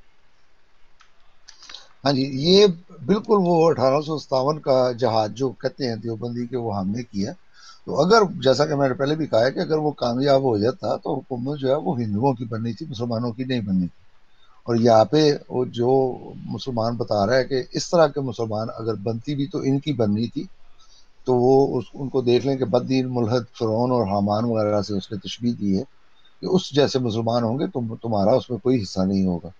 تو اس لیے یہ بار بار اپنے حکیم الامت جو ہے مجدد ملت تھانویہ ان کی یہ جو فرمودات ہیں ان کو غور سے سنیں اور اس کے بعد یہ دعوے کیا کریں کہ 1857 میں ہمارے بزرگوں نے جہاد کیا. جی مطلب جی اس کے بعد ہم ایک نظر مارتے ہیں. صفحہ نمبر 217 ہے تحریکات کا دینی نقصان. ملفوظ نمبر ہے جی 340. اس میں لکھا ہے اس بات کو نہیں سمجھتے کہ اس وقت ہندوستان میں دو مذہب ہیں، ایک ہندو اور ایک مسلمان، اور دونوں میں بوجہ اختلاف مذہب کے تصادم ہے، اس وجہ سے اپنے اپنے مذہب پر سختی سے جمے ہوئے ہیں. مگر ان تحریکات میں دونوں بہت سے کام اپنے مذہب کے خلاف کر رہے ہیں جس سے ان پر لا مذہبی کا غلبہ ہو جائے گا اور لا مذہبی کے بعد عیسائیت کی قابلیت قریب ہوتی جائے گی. تو تحریکات کے خلاف کرنا عیسائیت سے روکنا ہے، یہ راز ہے جس کو یہ شخص سمجھا ہے اور تحریکات کا مخالف ہے. اس لیے ہم کہتے ہیں کہ یہ شخص عیسائیت کا سخت دشمن ہے. پھر فرمایا کہ آج کل کی عیسائیت کا پہلے زینہ لا مذہبیت ہے. عیسائی ہوتے ہی ہیں وہ ہیں جو بد مذہب ہیں، اور ان تحریکات میں مسلمانوں نے تو بلا وجہ ہی سر کٹائے. نہ ہندو ہی راضی ہوئے، نہ انگریز، نہ ادھر کے رہے نہ ادھر کے رہے. جی یہ اصل میں یہ مسلمانوں کو سمجھا رہا ہے کہ اس وقت جو تم تحریکات کے حق میں باتیں کر رہے ہو تو اس سے کوئی فائدہ نہیں ہوگا. اور میں نے جو تحریکات کی مخالفت کی ہے تو وہ عیسائی یہ سمجھتے ہیں کہ اصل میں یہ دشمن ہمارا یہ ہے جو تحریکات سے منع کرتا ہے، کیونکہ تحریکات کے نتیجے میں لا مذہبیت جو ہے، کیونکہ ان نعروں میں پھر وہ گاندھی کی جے کے بھی نعرے لگے، انہوں نے اس کو نبی بھی بنایا اور پتہ نہیں کیا کیا اس کو بنایا، اور اسی طرح کی بے شمار جو ہے کفرانہ اقوال بھی کیے اور افعال بھی کیے. ماتھوں پہ کشفے لگائے، ہاں جی. کھدڑ کا مسئلہ چلایا. اسی طرح وہ کہتا ہے کہ یہ لا مذہب بنانے والی بات تھی مسلمانوں کو کہ ہندوؤں کے ساتھ ان کا میل جول کروا کے تو جو اسلام کے اصول کے خلاف باتیں تھیں وہ بھی ان سے کروائی گئی ہیں. تو یہ گویا کہ ان کو لا مذہبیت کی طرف دھکیلنا ہے، ہندوؤں کے ساتھ اتحاد کرنا. تو آج یہ دیوبندی کیسے کہہ سکتے ہیں جی ہم نے ہندوؤں کے ساتھ مل کے تو جو ہے جنگ آزادی جو ہے وہ لڑی ہے؟ جی محترم اگلا حوالہ۔ جی آگے ہم جا رہے ہیں جی صفحہ نمبر 260 پر، آج کل کے لیڈر، ملفوظ نمبر 424۔ بہت کم لوگ ایسے تھے جو نیک نیت تھے، ورنہ اکثر تو حکومت اور عہدوں کی فکر میں تھے، حکومت اور عہدوں کی فکر میں تھے۔ کثرت سے ایسے ہی لوگ زیادہ تھے، ہزاروں مسلمانوں کو بلا وجہ کٹوا دیا، ہزاروں مسلمانوں کو بلا وجہ کٹوا دیا، کس نے؟ وہ بھی دیوبندیوں نے۔ یہ نفسانی الغاز بھی بری بلا ہے، اللہ تعالیٰ بجائے موپلوں کی قوم کو ان لیڈروں ہی نے برباد کرایا جو شیلی اور اشتعال میز تقریریں کر کے ان کو بھڑکا دیا۔ غیور قوم عرب لوگ ان کی باتوں میں آ کر گورنمنٹ کا مقابلہ کر بیٹھے، جب ان پر مصیبت آئی پھر ان لیڈر یا راہبران قوم میں سے کوئی بھی ان کی مدد کو نہ پہنچا۔ ایسی خود یہ غرض، جی میں ایک لائن پڑھ ساری دوں پھر ایک لائن رہ گئی بس۔ ایسے خود غرض لوگوں کی بالکل ایسی ہی مثال ہے جیسے ایک کسائی کا انتقال ہو گیا تھا، اس کی بیوی روتے ہوئے کہہ رہی تھی کہ ہائے اس کے بیل کون لے گا، تو ایک بولا میں لوں گا۔ ہائے اس کی چھری کون لے گا، کہا میں لوں گا۔ ہائے اس کا مال کون لے گا، کہا میں لوں گا۔ ہائے اس کے ذمہ اتنا قرض تھا وہ کون دے گا۔ وہ کیا کہتا ہے کہ بولو بھائی کس کا نمبر ہے۔ یہی حال ان لیڈروں کا ہے جی۔ جی محترم، یہ جو موپلے تھے یہ بنیادی طور پہ عربوں جو یہاں پہ آئے تھے ان کا بقایا تھے یہاں پہ، تو ان کو بھڑکانے والے بھی بالکل جیسا کہ آپ نے کہا ہے کہ یہ دیوبندی ہی تھے۔ بڑے بڑے نعرے دے کے ان کو تو انہوں نے انگریزوں کے خلاف ان کو کھڑا کر لیا، اور بعد میں جب ان کو مار پڑی تو پھر ان کا ساتھ بھی نہیں دیا۔ اسی طرح جو تحریک ہجرت چلائی ہے اور مسلمان جو ہیں یہاں سے اپنے مال و اسباب بیچ کے تو افغانستان کی طرف ہجرت انہوں نے شروع کر دی، اس کے بانی و بانی بھی یہ دیوبندی تھے۔ اور جب وہ لٹا پٹے جو لوگ ہیں وہاں پہ پہنچے ہیں تو وہاں سے ان گورنمنٹ نے، افغانستان گورنمنٹ نے ان کی مدد یا ان کو پناہ دینے سے انکار کر دیا، پھر وہ بےچارے رو پیٹ کے واپس آئے ہیں۔ حالانکہ حدیث میں اس کی بھی بڑی سخت ممانعت ہے کہ جب تم ہجرت کرتے ہو تو پھر واپس نہیں آتے۔ اور ان کے جو بڑے بڑے تھے وہ تو آگے پھر واپس اپنے مدرسوں میں بیٹھ گئے، لیکن ان مسلمانوں کا خون کن کی گردن پہ ہے؟ یہ سوال ہے جو دیوبندیوں سے پوچھنے والا ہے کہ تمہارے بڑوں نے ان کو ہجرت پہ اکسایا، انہوں نے اپنے مال اسباب سب کچھ بیچ باچ کے ہجرت کی اور ذلیل و خوار ہو کے پھر واپس آئے، تو وہ جو خون ناحق ہوئے ہیں ان کا خون جو ہے وہ کن گردنوں پہ ہے؟ اس لیے کہ تمہارے بڑے جو ہیں پہلے تو انہوں نے ہجرت کی نہیں، اور جنہوں نے کی بھی ہے وہ پھر آگے اپنے مدرسوں میں آرام سے بیٹھ گئے۔ تو یہ ایسے ہی کرتے ہیں کہ عوام کو اس طرح اکساتے ہیں، خود اپنی جانیں جو ہیں یہ بچا کے رکھتے ہیں۔ آج بھی جو تحریکات چلتی ہیں دیکھ لیں، کبھی بھی کسی مولوی کو مار پڑتے ہوئے آپ کم ہی دیکھیں گے، جو بھی ہوں گے وہ بےچارے عام عوام بےچارے، خیر وہ ان معنوں میں نہیں، اس لیے کہ وہ نفرت میں وہ بھی ان جیسے ہی ہیں۔ وہ نفرت زدہ چہرے کبھی آپ دیکھ لیں جو ان کے جلوسوں میں آپ کو نظر آتے ہیں اسکرینوں پہ بڑے بڑے، تو ان کے چہروں پہ وہ نفرت نظر آتی ہوتی ہے۔ تو اس لیے اگر ان کو بھی مار پڑتی ہے تو ٹھیک پڑتی ہے، میں اس کی بھی کوئی اتنا خلاف نہیں ہوں، اس لیے کہ جیسی یہ قوم ہے ان کے ساتھ ویسا ہی سلوک بھی ہونا چاہیے۔ اگر جاہل ہیں تو جہالت جو ہے وہ عذر نہیں ہے، بار بار ان کو مواقع موجود ہیں کہ وہ اصل حقیقت کو دیکھ سکے سن سکے، لیکن میں نے وہ کچھ پروگرام جو ہیں ان کو دوبارہ دیکھا ہے تو مجھے بڑی حیرت ہوئی ہے کہ ہم یہاں پہ کتاب دیکھ کے دکھا کے وہاں سے پڑھ رہے ہوتے ہیں اور نیچے کوئی شخص جو ہے وہ لکھ رہا ہوتا ہے کہ جھوٹ بول رہے، حالانکہ اس کو کتاب کا صفحہ سامنے نظر آ رہا ہوتا ہے اور آپ باقاعدہ لائنیں لگا لگا کے دکھا رہے ہوتے ہیں کہ میں یہاں سے پڑھ رہا ہوں، اس کے باوجود وہ کہتا ہوتا ہے کہ آپ جو ہے وہ جھوٹ بولتے ہو۔ محترم یہ تحریریں ہم جیسا کہ بار بار کہتے ہیں کہ اٹیچمنٹ میں لگی، یہ آپ خود جا کے وہ پوری پوری کتابیں پڑھیں۔ اسی لیے آپ نے دیکھا ہوگا کہ میں بعض دفعہ صفحے لگاتے ہوئے وہ چھوٹا سا ایک درمیان میں سے ایک ٹکڑا ہائی لائٹ نہیں کرتا، پورے پورے صفحے میں لگاتا ہوں، بلکہ 20 30 صفحے لگاتا ہوں تاکہ پورا مضمون جو ہے وہ پڑھے، اور جہاں پہ ان کی طرف سے کوئی بات ہوتی ہے تو ہم ساتھ اس کی وضاحت بھی کرتے ہیں۔ صرف یہ نہیں کہ اپنے مقصد کی صرف ایک تحریر جو ہے یا ایک جملہ جو ہے وہ پیش کر کے تو اپنا موقف ثابت کرنے کی کوشش کرتے ہیں، ہم تو کہتے ہیں کہ پوری کتاب جا کے پڑھو، بلکہ میں احمدیوں کو بھی یہ مشورہ دیتا ہوں، غیر احمدیوں کو نہیں دیتا، صرف احمدیوں کو بھی دیتا ہوں۔ ہو سکتا ہے کہ استدلال کرتے ہوئے میں یہ سلیم جو ہے وہ غلط استدلال کر جائے، ہو سکتا ہے، یہ ممکن ہے، تو اس لیے آپ بھی یہ تحریریں خود پڑھیں، اور جہاں پہ ہماری غلطی لگے تو بے شک نشاندہی کر دیں نیکسٹ ٹائم۔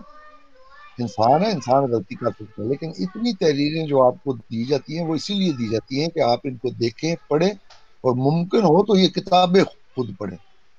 میں بے شمار کتابیں جو ہے وہ آپ کو ریفر بھی کر سکتا ہوں, بھیج بھی سکتا ہوں. اسی طرح سلیم صاحب نے بھی اپنی سائٹ پہ لگائی ہوئی ہیں, تو بار بار وہ بھی یہی کہتے ہیں کہ وہاں پہ جا کے کتابیں پڑھیں, اور انہوں نے باقاعدہ وہ حاصل مطالعہ کے طور پہ نشانات وہاں پہ لگائے ہوئے ہیں. پوری کتاب پڑھیں.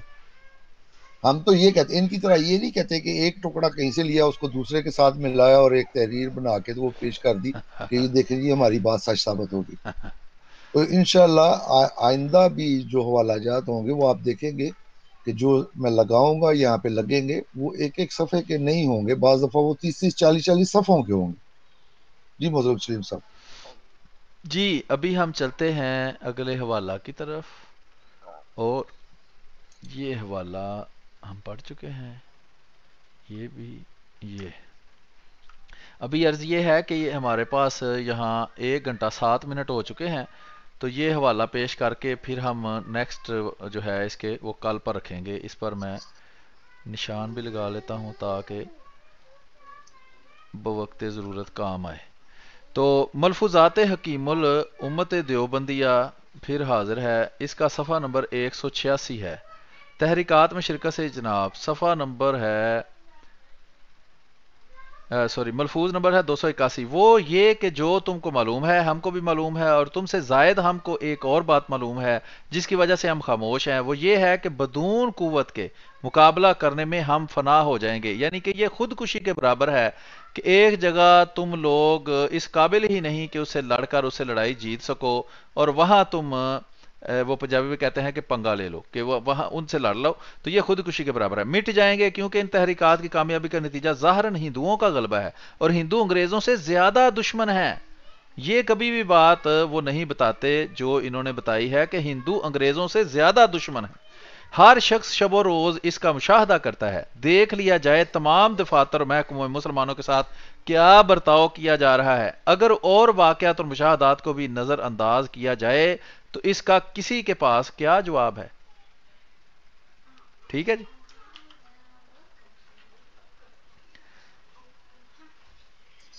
جی محترم ٹھیک ہے. ٹائم کی مناسبت سے جیسا کہ آپ نے کہا ہے کہ 1 گھنٹہ، تو یہ ایک آخری روایت ہے. میں انشاءاللہ کل دکھا دیں گے, میں یہاں سے پڑھ دیتا ہوں. ہاں ہاں یہ ارواح ثلاثہ کے نام سے ہے اور ٹھیک حکایات اولیاء بھی اس کا دوسرا نام ہے. تو اس میں سے وہ پڑھ دیتا ہوں. عقائد نمبر 25 پہ وہ کہتے ہیں, آپ کے پاس یہ حوالہ نہیں ہے, میں آپ کے ٹھیک پاس ٹھیک سے پڑھ رہا ہوں. کوئی مسئلہ. وہ کہتے ہیں کہ خان صاحب نے فرمایا کہ مولوی عبدالقیوم صاحب کے صاحبزادے مولوی یوسف صاحب فرماتے تھے کہ جب انگریزوں کا تسلط ہوا تو حضرت شاہ عبدالعزیز خان نے صاحب نے فرمایا, یہ وہی شاہ عبدالعزیز ہیں جن کا یہ کہتے ہیں کہ انہوں نے دارالحرب کا فتویٰ دیا تھا.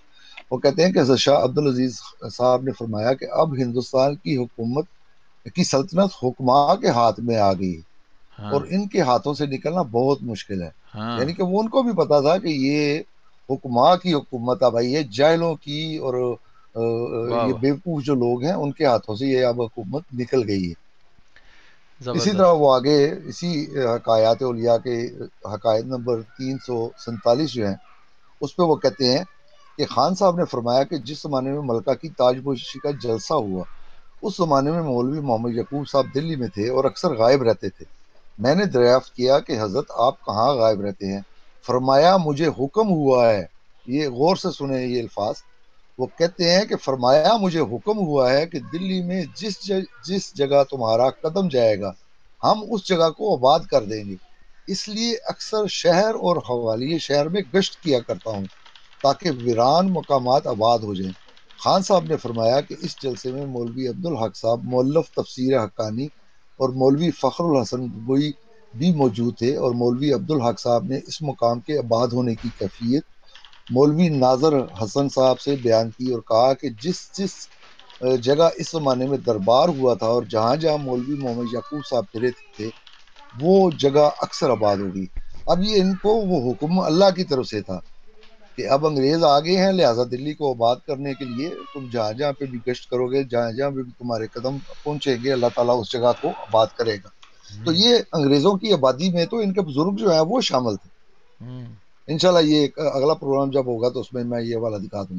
اسی طرح وہ عقائد نمبر 347 پہ کہتے ہیں کولا مجھے حکم ہوا ہے, یہ اس کی اب وضاحت کر رہے ہیں کہ یہ شان اقتاب التکوین کی ہوتی ہے. اب یہ وہ جو میں نے پڑھا والا اس کی وہ حاشیے میں وضاحت کر رہے ہیں کہ کہتے ہیں کہ یہ جو انہوں نے کہا ہے کہ مجھے حکم ہوا ہے، تو یہ حکم کیونکہ وہ کتب تھے اور تکوینی کتب تھے جن کے ہاتھ میں اللہ تعالیٰ نے یہ تکوین کی قدرت دی ہوتی ہے، تو ان کو اللہ تعالیٰ کی طرف سے حکم ہوا۔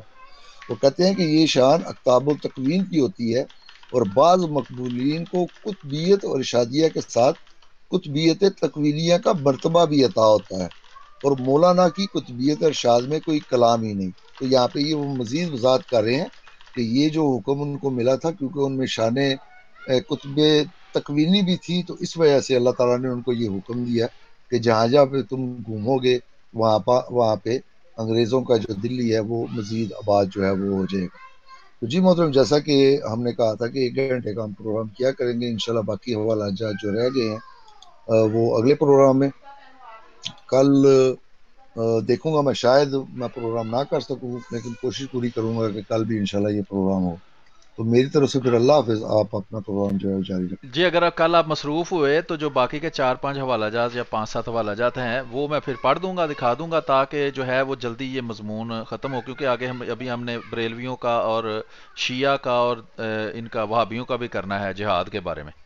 تو جی کچھ بالکل، کچھ میں پڑھ دوں گا، اگر آپ مصروف کل ہوئے تو، اگر آ سکتے ہوئے تو پھر انشاءاللہ ساتھ ہی کریں گے۔ ٹھیک ہے جی، اوکے، بہت میری طرف شکریہ، سے اللہ حافظ۔ اللہ حافظ جی۔